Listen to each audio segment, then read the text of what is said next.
श्रीमद् भगवद गीता भाग 11वां। ओम त्र्यंबकं यजामहे सुगंधिं पुष्टिवर्धनम् उर्वारुकमिव बन्धनान् मृत्योर्मुक्षीयमामृतात्।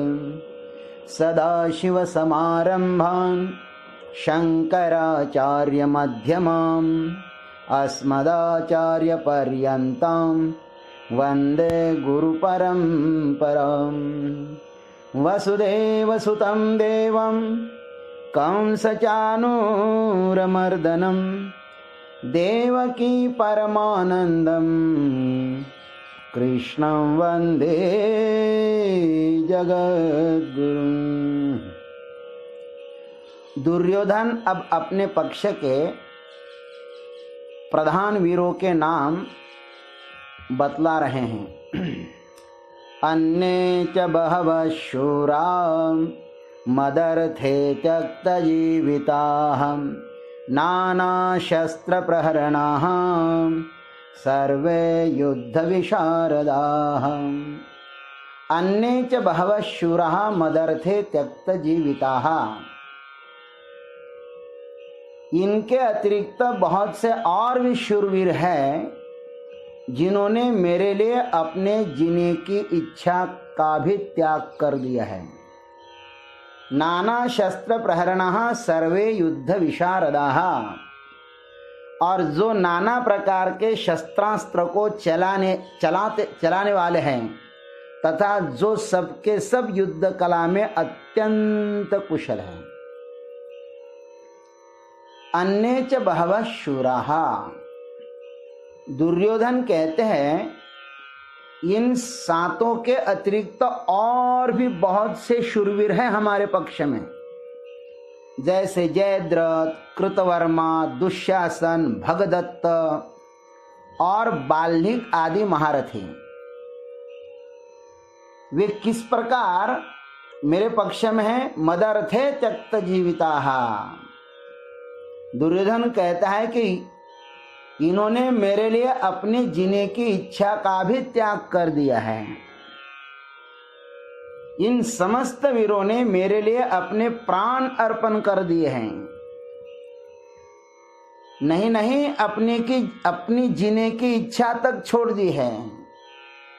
इन वीरों का मेरे ऊपर किस प्रकार का स्नेह है, ज्ञानेश्वर महाराज उसे दृष्टांत देकर कहते हैं। पतिव्रते चे हृदय जैसे पति वाचुनी न स्पर्शे मी सर्वस्वया तैसे सुभटांसी। जैसे पतिव्रता स्त्री का हृदय अपने पति के अतिरिक्त और किसी भी पुरुष का स्पर्श नहीं करता, ठीक वैसे ही ये शूरवीर सैनिक मुझे समर्पित है। ये बड़े ही स्वामी भक्त हैं। इस वाक्य से ऐसा लगता है कि दुर्योधन को यह मिथ्या भ्रम हुआ है कि ये सब शूरवीर मुझसे ही जुड़े हुए हैं। किंतु ध्यान रखना, इस संसार में कोई भी किसी के भी प्रति अपनी जान नहीं दे सकता। और यदा कदा कहीं ऐसा देखने भी आ जाए तो इसमें भी कुछ स्वार्थ अथवा कोई मजबूरी अवश्य ही होती है। यह सत्य है। दुर्योधन अहंकारवश कह रहा है और अहंकार की जड़ अज्ञान ही होता है। अहंकारी लोगों को अंत में अकेला ही रहना पड़ता है और अंत में इस दुर्योधन के साथ भी यही हुआ। वह अकेला ही पड़ा था। आप देखिए, इतना बड़ा वैभव संपन्न रावण लेकिन अंत में युद्ध भूमि पर अकेला मौत की अंतिम नींद सो रहा था, सिर्फ मिथ्या अहंकार के कारण। तब उसकी पत्नी मंदोदरी को अंत में उसके मुर्दे पर रोते हुए कहना पड़ा, राम विमुख असहाल तुम्हारा, रहा न को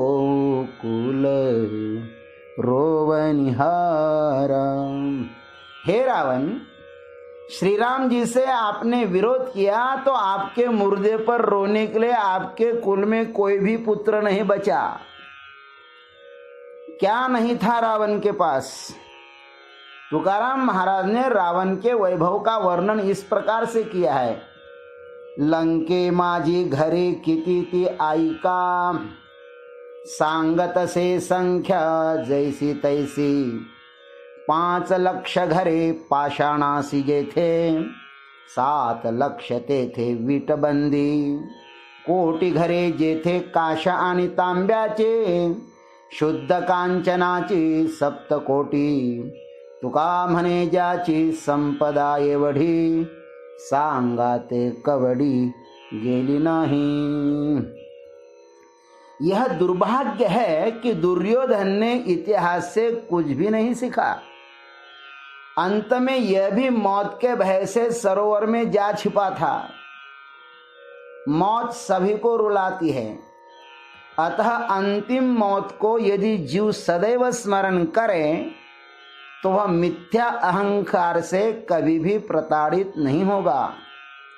अंतिम सत्य को जानने वाले आचार्य इन दुर्योधन की बच्चों जैसी बातों पर अधिक ध्यान नहीं देते।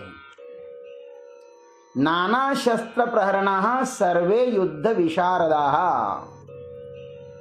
ये जो हमारे रथी महारथी है ना, वे नाना प्रकार के शस्त्रास्त्रों को चलाने में अत्यंत कुशल हैं और ये सभी युद्ध कौशल्य को जानने वाले भी हैं। शस्त्र और अस्त्र में थोड़ा भेद होता है। जो हाथ में लेकर चलाए जाते हैं उसे शस्त्र कहते हैं, जैसे तलवार, खड्ग, चाकू आदि। और जो हाथ से फेंककर चलाए जाते हैं उसे अस्त्र कहते हैं, जैसे बाण, भाला, बंदूक आदि। दुर्योधन को स्वयं से ज्यादा दूसरों पर अधिक भरोसा है